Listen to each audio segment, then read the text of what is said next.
राहुल गांधी कुछ भी कर गुजरे, लेकिन पीएम मोदी से मुकाबला करने के वे लायक नहीं हैं। ऐसा भले ही कांग्रेस के कुछ नेता मानते हों, लेकिन वे कुछ बोल नहीं सकते।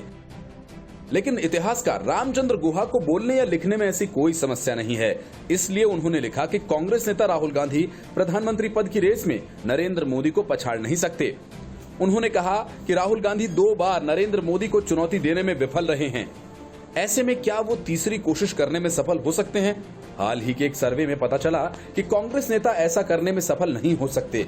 सर्वे में मतदाताओं से अपने पसंदीदा प्रधानमंत्री को चुनने के लिए कहा गया। इसमें नरेंद्र मोदी को 66% लोगों ने पसंद किया, जबकि राहुल गांधी को महज 8% लोगों ने ही पसंद किया। पीएम पद की रेस में राहुल गांधी के मोदी से पीछे रहने के गुहा ने कई अन्य कारण भी बताए हैं। उन्होंने कहा कि राहुल गांधी के बारे में सबसे अच्छी बात तो ये है कि वो नेक नियत वाले शख्स हैं, मगर उनमें प्रशासनिक क्षमता का कोई भी संकेत नहीं दिखता। उनमें बड़ा पद लेने की कोई इच्छा नहीं है, महत्वपूर्ण जिम्मेदारियां और कभी सामाजिक समस्याएं हल करने की प्रतिबद्धता भी नहीं दिखती। रामचंद्र गुहा ने लिखा कि राहुल गांधी के बारे में कहा जाता है कि वो धारा प्रवाह हिंदी बोलने में भी असमर्थ होने के बावजूद यूपी से 3 बार सांसद रहे। एक बड़ी आबादी द्वारा बोली जाने वाली भाषा में उनकी कमी निश्चित रूप से एक बड़ा कारण है। उन्होंने 2014 से 2019 के आम चुनावों में पार्टी का चुनावी नेतृत्व करते हुए बहुत खराब प्रदर्शन किया। रामचंद्र गुहा लिखते हैं कि राहुल गांधी के पूर्व प्रधानमंत्रियों के बेटे, पोते और पड़पोते हैं, जो कि अधिकतर भारतीयों की नजर में लाभदायक पक्ष नहीं हैं।